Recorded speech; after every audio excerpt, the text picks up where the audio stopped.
Hello friends, welcome to my channel UP PCS with Chauhan. तो guys, मेरा नाम है कीरत चौहान। गाइस, यहाँ हम कर रहे हैं घटना चक्र 2021 की सीरीज चल रही है, जिसमें हम कर रहे हैं भारतीय राज्य व्यवस्था शासन, और जिसमें हम चैप्टर नंबर 19 का जो है पार्ट 2 करेंगे आज, जो कि है हमारा चैप्टर है महान्यायवादी, महाधिवक्ता, नियंत्रक एवं महालेखा परीक्षक। तो गाइस, यहाँ पे हम क्या है कि जो नोट्स होते हैं ना, वो हम कर चुके हैं, और क्वेश्चन नंबर 30 तक हम कर चुके हैं। बाकी के क्वेश्चन जो है वो हम आज करेंगे। तो गाइस, हम क्वेश्चन नंबर 20 तक कर चुके हैं। अब हम करेंगे क्वेश्चन नंबर 21। चलिए, तो इसमें जो क्वेश्चन नंबर 21 है वो क्या है, भारत का सॉलिसिटर होता है। इसमें लिखा है एक क्या है, न्यायिक सलाहकार होता है। तो अटॉर्नी जनरल ऑफ इंडिया होता है, उसके नीचे फिर हम सॉलिसिटर जनरल कह लेते हैं। ठीक है, ये क्या करता है, इसी की हेल्प करता है। ठीक है, तो ये भी वही काम करता है जो आपका अटॉर्नी जनरल करता है। फिर लिखा है कानूनी विषयों पर क्या है, राज्य सरकार को कौन परामर्श देता है। फिर वही बात गई, सब यहाँ पे है राज्य सरकार। पहले हम बात करते थे केंद्र सरकार, जिसके लिए था अटॉर्नी जनरल ऑफ इंडिया। अब जब राज्य सरकार की बात करते हैं तो हम एडवोकेट जनरल की बात करते हैं, यानी कि महाधिवक्ता। ओके, तो इसका आंसर है एडवोकेट जनरल, और हिंदी में बोलते हैं महाधिवक्ता। और ये किस आर्टिकल के थ्रू आता है गाइस, ये आता है 165, याद रखिएगा। तो 165(2) के तहत मतलब कहा गया है। ठीक है, कानूनी विषय मतलब इसमें लिखा है एडवोकेट जनरल यानी कि महाधिवक्ता राज्य सरकार को कानूनी विषयों पर क्या करता है, परामर्श देता है। और केंद्र सरकार को कौन करता है, अटॉर्नी जनरल ऑफ इंडिया यानी कि महान्यायवादी। और किस आर्टिकल के थ्रू आता है गाइस, ये आप बताएगा, आर्टिकल नंबर 76 के। अब लिखा, प्रत्येक राज्य का जो राज्यपाल होता है उच्च न्यायालय के न्यायाधीश बनने की योग्यता धारण करने वाले किसी व्यक्ति को एडवोकेट जनरल बना देता है। और गाइस, वही हमने यानी कि राज्यपाल किस क्या बनाता है, एडवोकेट जनरल बनता है, किस आदमी को बनाता है, जो हाई कोर्ट का न्यायाधीश बनने की योग्यता रखता है। और वहीं अगर हम केंद्र स्तर में करते हैं तो यहाँ होता है राष्ट्रपति, और यहाँ होता है अटॉर्नी जनरल। और क्या, सुप्रीम कोर्ट की जो न्यायाधीश बनने की योग्यता रखता है उसको वो क्या बना देता है, अटॉर्नी जनरल ऑफ इंडिया, हमने जो पहले पढ़ा था। फिर इसमें लिखा है आर्टिकल नंबर 165 में ऐसा। अब लिखा है वह राज्यपाल के प्रसाद पर्यंत, यानी कि जब राज्यपाल चाहे उन्हें हटा सकता है। फिर लिखा है ये आर्टिकल नंबर 165(3) में है। और ये राज्य सरकार का क्या होता है, प्रथम विधि सलाहकार होता है। जैसे केंद्र सरकार का कौन होता है, अटॉर्नी जनरल, वैसे ही ये राज्य सरकार का सबसे ऊपर जो विधि सलाहकार होता है, यानी कानून से रिलेटेड कोई भी सलाह अगर राज्य सरकार को चाहिए तो कौन देगा आपको, एडवोकेट जनरल देगा। फिर लिखा है इसमें से कौन राज्य सरकार का कानूनी सलाहकार होता है। सिंपल क्वेश्चन गाइस, आप बताइएगा, राज्य सरकार की बात करी गई है। तो इसमें लिखा है राज्य सरकार को कानूनी मामलों में सलाह देने के लिए कौन है, तो राज्य सरकार की यहाँ बात की गई है। फिर लिखा है भारत में राज्य के महाधिवक्ता की नियुक्ति भारत के राष्ट्रपति द्वारा संबंधित राज्य के राज्यपाल की अनुशंसा पे होती है। ठीक है, किसकी बात करिए, महाधिवक्ता की। किसी राज्य में क्या होता है, महाधिवक्ता होता है। तो राष्ट्रपति द्वारा संबंधित, तो इसने कहा भारत के राष्ट्रपति द्वारा संबंधित राज्य के राज्यपाल की अनुशंसा। तो इसने लिखा है राष्ट्रपति द्वारा। फिर लिखा है सिविल प्रक्रिया संहिता के उपबंधों के अनुसार राज्य स्तर पर उच्च न्यायालयों की मूल अपीलीय सलाहकारी क्या अधिकारिकता होती है। चलिएगा, इसे एक बार समझते हैं, थोड़ा सा ये डिफरेंट हो गया। तो चलिए पहले हम समझते हैं इसको क्या। इसमें लिखा है आर्टिकल 165 के अनुसार राज्य का महाधिवक्ता की नियुक्ति राज्य का राज्यपाल द्वारा होती है, ना कि राष्ट्रपति द्वारा। तो इसमें राष्ट्रपति द्वारा नहीं होता, तो पहला हो गया गलत। फिर है सलाहकारी अधिकारिकता अनुच्छेद 143 के तहत सर्वोच्च न्यायालय की होती है। ठीक है, उच्च न्यायालय की अधिकारिकता मूल और अपीलीय होती है। ठीक है, तो सलाहकारी किसकी बोली इसने, सर्वोच्च न्यायालय की। और जो अगर हम बात करें उच्च न्यायालय की, तो वो होती है मूल, अपीलीय होती है। तो दूसरा भी हमारा गलत लिखा। भारत में जो कैग है, कैग की नियुक्ति की जाती है। ठीक है, कैग की नियुक्ति कौन करता है गाइस, यहाँ पे कौन करता है, राष्ट्रपति करता है। ठीक है, तो कैग में शॉर्ट में एक बार समझिए कि राष्ट्रपति उसकी नियुक्ति करता है, लेकिन राष्ट्रपति के पश्चात पर्यंत तक कैग नहीं रहता है। कैग को कैसे हटाया जाता है, जैसे कि सुप्रीम कोर्ट का न्यायाधीश होता है ना, उसको हटाने की जो प्रक्रिया होती है वैसे हटाया जाता है। ठीक है, बस ये याद रखिएगा, प्रसाद पर्यंत तक नहीं होता है। लिखा है भारत के संविधान में आर्टिकल नंबर 148 के तहत भारत में जो आपका कैग की नियुक्ति भारत के राष्ट्रपति द्वारा होती है। और 151(1) के अनुसार क्या है, भारत का नियंत्रक और महालेखा परीक्षा यानी कैग भारत सरकार के लेखों का लेखा परीक्षा कर अपनी रिपोर्ट किसको देता है, राष्ट्रपति को देता है। और 151(2) के अनुसार क्या होता है, वह राज्य सरकारों के लेखों का लेखा परीक्षा कर अपनी उसकी जो रिपोर्ट है वो किसको देता है, राज्यपाल को। तो यानी कि जो लेख होते हैं ना, यानी का अकाउंटिंग लेखा परीक्षा करके केंद्र स्तर पे अगर हम बात करेंगे तो राष्ट्रपति को दे देगा, और राज्य स्तर पे बात करेंगे तो गवर्नर को दे देगा। अब बाकी राष्ट्रपति आगे बढ़ा देगा उस रिपोर्ट को, गवर्नर आगे बढ़ा देगा उस रिपोर्ट को, यानी कि यहाँ लोकसभा राज्यसभा के समक्ष, यहाँ विधानसभा और जिस राज्य में विधान परिषद है उसके समक्ष रखता है। आगे बढ़ते हैं। भारतीय संविधान के किस अनुच्छेद के अंतर्गत कैग के बारे में कहा गया है? तो आर्टिकल नंबर 148 के तहत कहा गया है। भारत के मतलब इसने कहा कैग के संघ के लेखों संबंधी प्रतिवेदनों को सर्वप्रथम निम्न में से किसको प्रस्तुत किया जाता है? तो हमने कहा कैग किसको देता है? राष्ट्रपति को। राष्ट्रपति आगे बढ़ाता है, लोकसभा राज्यसभा के पटल पर रखता है तो राष्ट्रपति को देता है। ठीक है, फिर लिखा है निम्नलिखित में से किसके द्वारा भारत के नियंत्रक और महालेखा परीक्षक के पद का सृजन किया जाता है? तो कौन करता है गाइस? ये करते हैं हमारे किसके द्वारा होता है? संविधान के द्वारा। कौन सा? आर्टिकल नंबर 148 के तहत होता है। ठीक है, चलिए आगे बढ़ते हैं। इसमें लिखा है भारत के नियंत्रक एवं महालेखा परीक्षक के पद पर नियुक्ति का जो कार्यकाल है, यानी कि कैग का कार्यकाल कितने वर्ष का होता है? 6 साल का होता है, या फिर दूसरा हो सकता है या तो वो 6 साल का कंप्लीट कर ले तब हट जाएगा, या उससे पहले अगर 65 साल पूरा हो जाएगा तभी हट जाएगा। ठीक है, या 65 साल बाद में पूरे हो रहे हैं लेकिन 6 साल पहले पूरे हो जाएंगे तो तब हट जाएगा। ठीक है, भारतीय संविधान के आर्टिकल 148 में जो है आपका कैग के वेतन सेवा शर्तों का निर्धारण का अधिकार संसद को दिया गया। मतलब कि कैग के वेतन के बारे में, इनकी सेवा शर्तों के निर्धारण, यानी कि कुछ चेंज करना है, बढ़ाना है, घटाना है, जो भी करना है, तो ये कौन करेगा? ये अधिकार किसके पास है? संसद के पास है।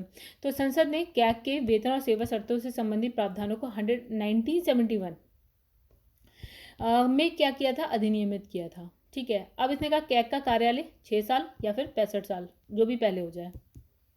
लिखा है भारत के नियंत्रक और महालेखा परीक्षक के संबंध में निम्नलिखित में से कौन सा सही नहीं है? तो गाइस डी सही नहीं है, मतलब उसको जो है राष्ट्रपति जो है पद से हटा सकता है। बिल्कुल गलत। हमने कहा जैसे कि सुप्रीम कोर्ट का न्यायाधीश होता है ना, उसको जैसे पद से हटाया जाता है वैसे ही कैग को हटाया जाएगा। बाकी देख लेते हैं। उसकी नियुक्ति राष्ट्रपति करता है, बिल्कुल सही है। वेतन जो है सर्वोच्च न्यायालय के न्यायमूर्ति के समान ही होता है। ठीक है, ये नया कुछ हमने देख लिया। फिर सेवानिवृत्ति के पश्चात क्या है? वे अन्य सरकारी सेवा के अयोग्य, मतलब कि ना वो राज्य सरकार में किसी पद पर जा सकता है, ना केंद्र सरकार में किसी पद पे जा सकता है जब वो रिटायर हो जाता है उसके बाद। तो ये भी सही है, ये भी सही है, ये भी सही है, तीनों सही है। ठीक है, कौन सा गलत है वो हमने देख लिया। राष्ट्रपति उसको निकालता है? नहीं गई, राष्ट्रपति नहीं निकालता। देखिए 148 में क्या है आपका? कैग की नियुक्ति भारत का कौन करता है? राष्ट्रपति करता है। राष्ट्रपति जो है उसको पदच्युत नहीं करता है, यानी कि निकालता नहीं, बल्कि कहते उसे उसी रीति या उसी जो है आधारों पर हटाया जाता है जिस रीति और जिन आधारों पर उच्चतम न्यायालय के न्यायाधीश को हटाया जाता है।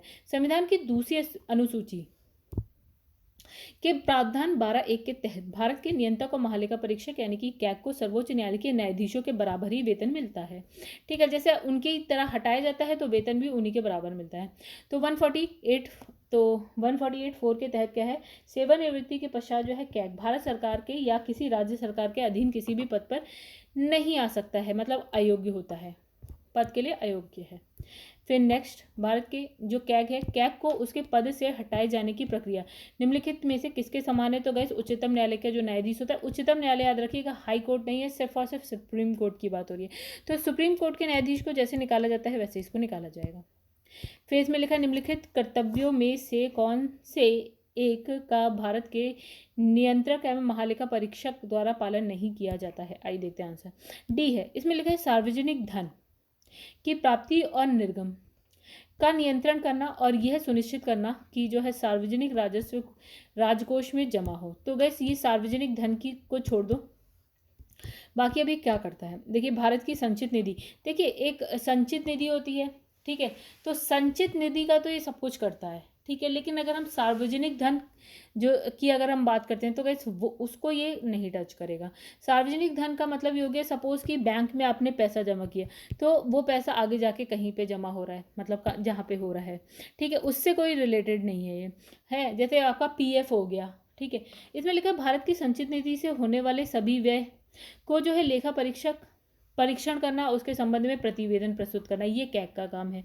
आकस्मिकता निधि और लोक लेखा से होने वाले सभी व्यय की लेखा परीक्षा करना, उससे संबंधित प्रतिवेदन। तो दो निधियां होती हैं, एक हो गई संचित निधि का हिसाब किताब ये रखेगा, और जो आकस्मिकता निधि है उसका भी हिसाब किताब ये रखेगा। हालांकि इस निधि से देखिए, इस निधि ये इस पे अधिकार होता है प्राइम मिनिस्टर का कि जब भी कोई आपदा आती है, बहुत ज़्यादा पैसे की जरूरत है, तो प्रेसिडेंट यहाँ से निकालने की अनुमति दे सकता है पैसे।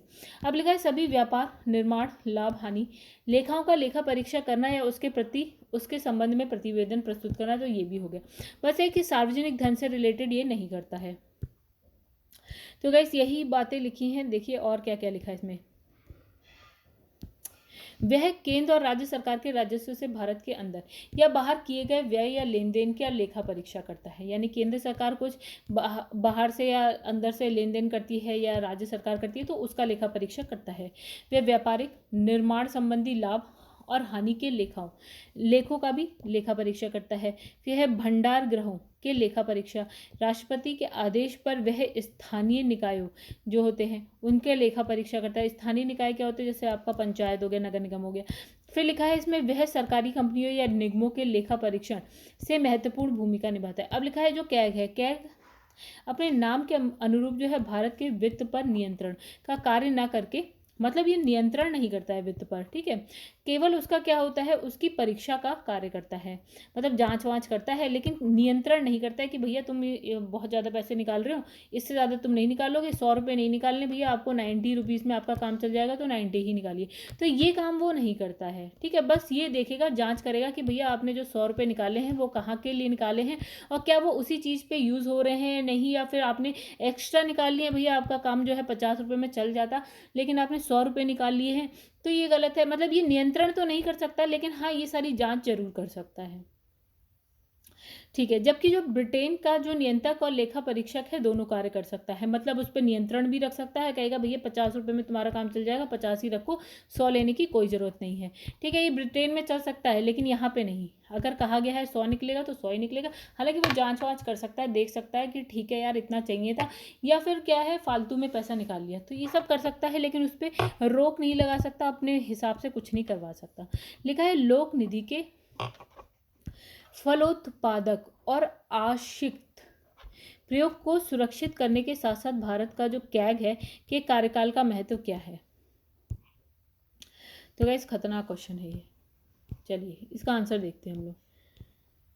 तो इसलिए कहा आर्टिकल 148(1) के तहत भारत के नियंत्रक और महालेखा परीक्षक के पद का सृजन किया गया है, मतलब कैग के बारे में कहा गया है, जिसे संघ के और राज्य की लेखाओं से संबंध में विशेष नियंत्रण और अधीक्षण शक्तियां प्राप्त होती हैं। इसके द्वारा प्रस्तुत लेखाओं यानी कि केंद्रीय मंत्रिमंडल से संबंधित पर संसद की लोक लेखा समिति में विचार विमर्श होता है। जो भी ये क्या करता है, प्रस्तुत जो लेखाएं होती हैं, ठीक है, तो उस पर विचार विमर्श कौन करता है, लोक लेखा समिति करती है, ठीक है। और इसके प्रतिवेदनों के आधार पर जांच एजेंसियां आरोपियों के विरुद्ध आरोप पत्र दाखिल करती हैं, और अन्य दोनों प्रश्नगत सही नहीं है। तो बाकी आप ऑप्शन देख लीजिएगा, इस आई होप आप लोग थोड़ा समझ गए होंगे। आप लोग ऑप्शन एक बार पढ़ लीजिएगा, ठीक है। देखिए यहाँ पे क्या लिखा है, कैग संसद की ओर से राज्य कोष पर नियंत्रण रखता है, और जब भारत का राष्ट्रपति राष्ट्रीय आपात या वित्त आपात घोषित करता है।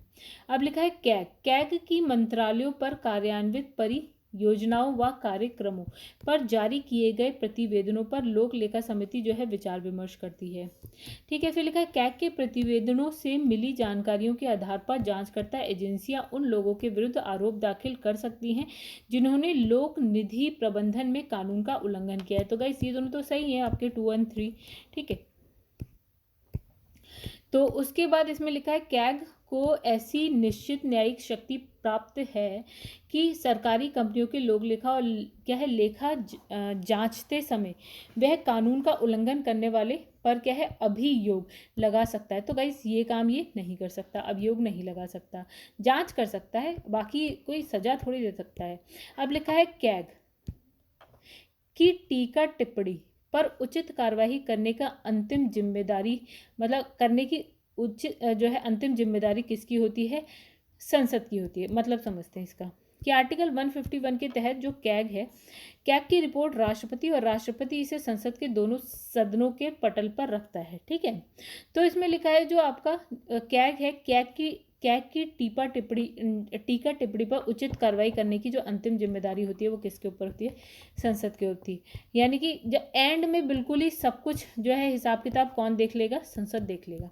फिर लिखा है कि निम्नलिखित में से कौन संसद की लोकलेखा समिति की बैठक में उपस्थित रहता है? तो गाइस कौन रहता है? भारत का नियंत्रक और महालेखा परीक्षक। ठीक है, उपस्थित लेता है मतलब बैठक में भाग ले सकता है। और आर्टिकल 149 में कैग के कर्तव्यों और शक्तियों का वर्णन किया गया है।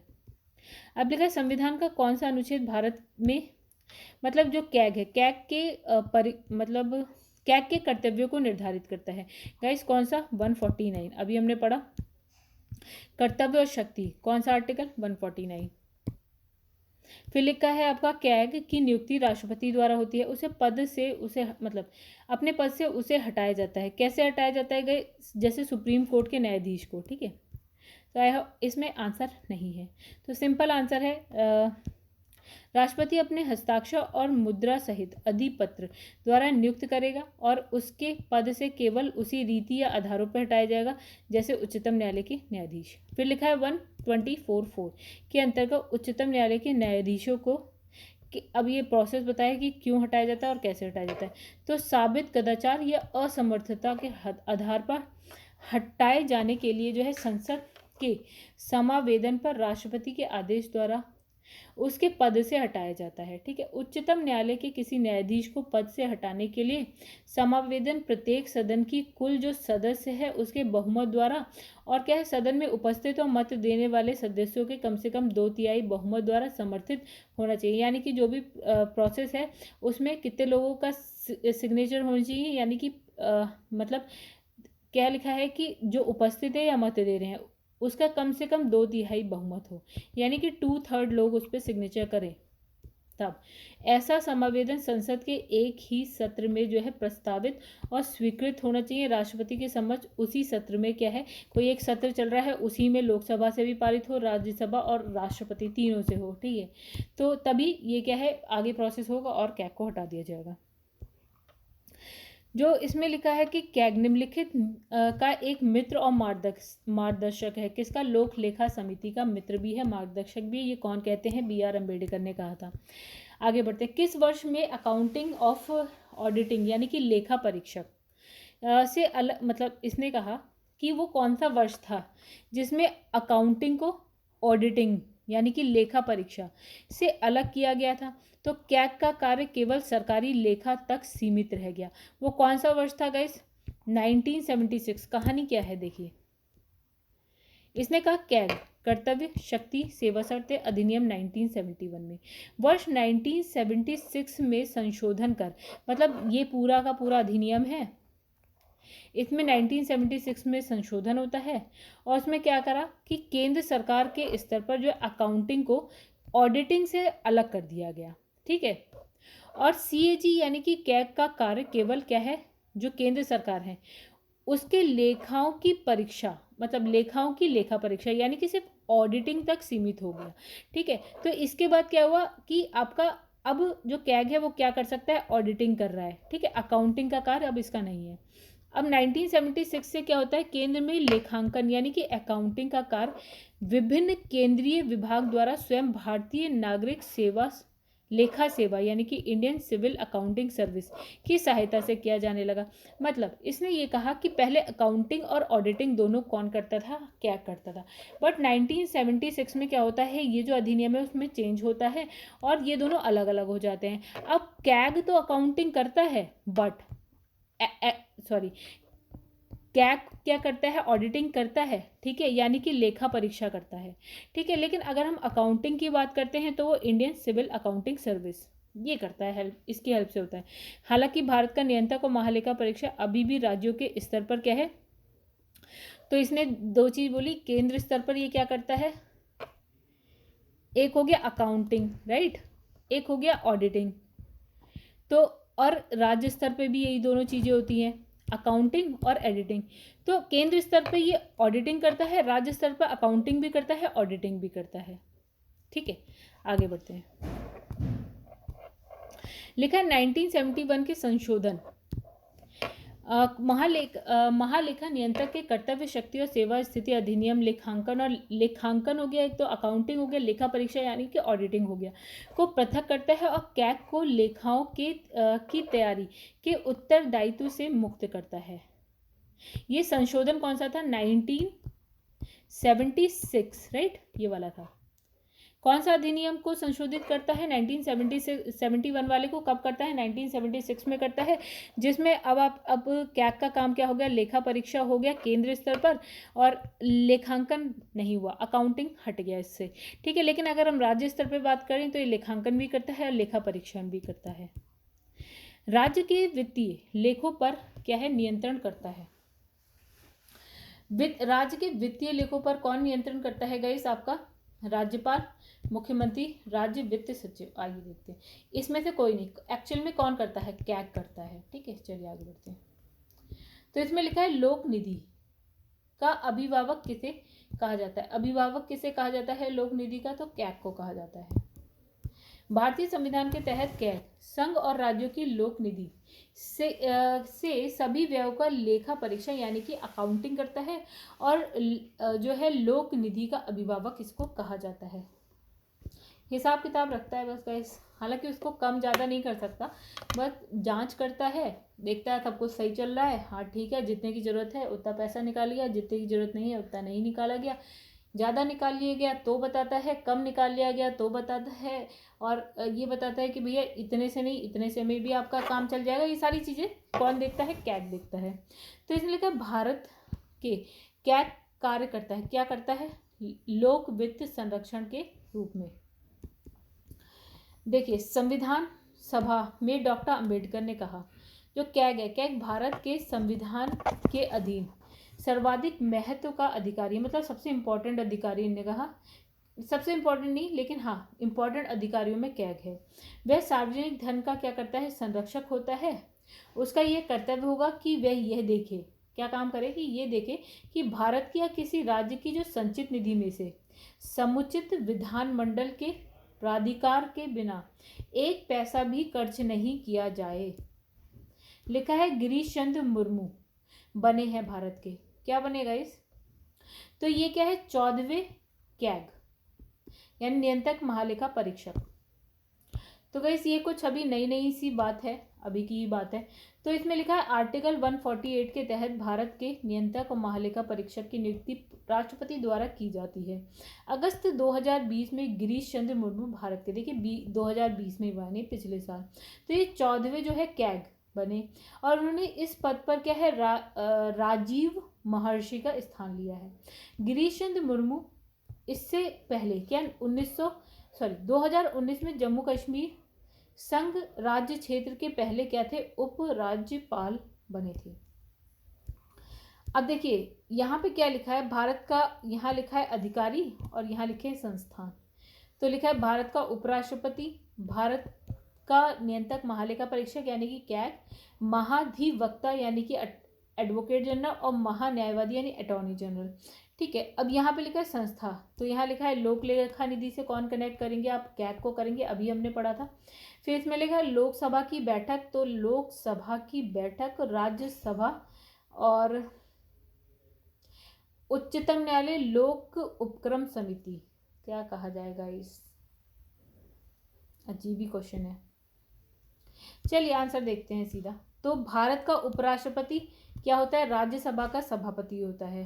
कैग लोक लेखा समिति से रिलेटेड होता है, और जो महान्यायवादी यानी अटॉर्नी जनरल है वो उच्च न्यायालय से इसको, अच्छा तो इस ये हो सकता है गाइस उच्चतम न्यायालय इसलिए लिखा है क्योंकि जो अटॉर्नी जनरल होता है तो गाइस वो उसकी वही योग्यताएं होनी चाहिए जो उच्चतम न्यायालय के न्यायाधीश की होनी चाहिए।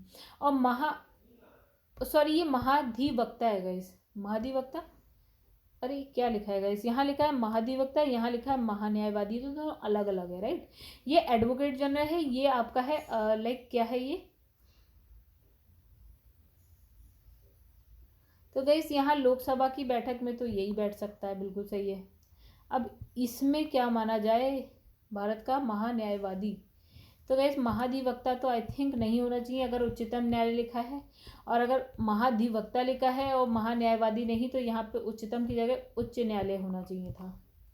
अब मुझे इस बात पे डाउट है, बाकी तो मैं क्या बताऊँ। इसको अगर देखा जाए तो ये सुप्रीम कोर्ट से रिलेटेड होता है, और ये देखा जाए तो ये हाई कोर्ट, मतलब ये जो है सुप्रीम कोर्ट का न्यायाधीश होता है उसकी उसकी योग्यता जैसी है उसकी इसकी होनी चाहिए, और हाई कोर्ट का न्यायाधीश की योग्यता किसके पास होनी चाहिए, महाधिवक्ता यानी कि एडवोकेट जनरल के पास होनी चाहिए। अब बाकी तो देखिए प्रश्न में लिखा है भारत का महाधिवक्ता उल्लिखित है, जो कि गलत है। अच्छा तो गाइस ये गलत है, चलिए कहानी खत्म, पैसा हजम।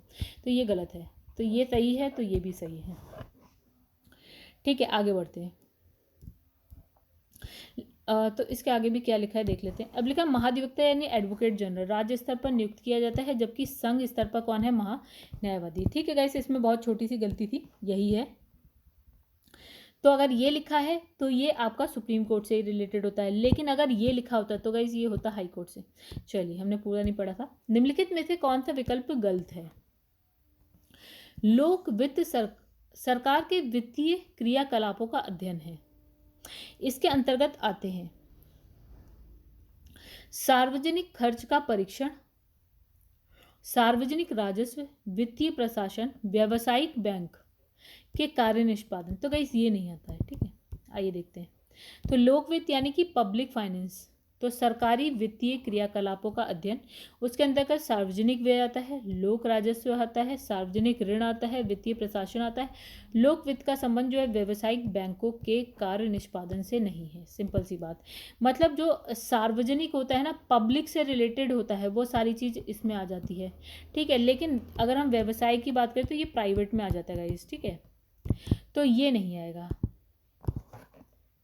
तो गाइस यहाँ पे चैप्टर हो गया खत्म, बहुत ही खुशी की बात है। अगर वीडियो पसंद आई तो लाइक करिएगा, कमेंट करिएगा, शेयर करिएगा। चैनल को सब्सक्राइब नहीं किया है तो कर लीजिएगा गाइस। मेरे चैनल का नाम है #UPPCS and for all government exam guys.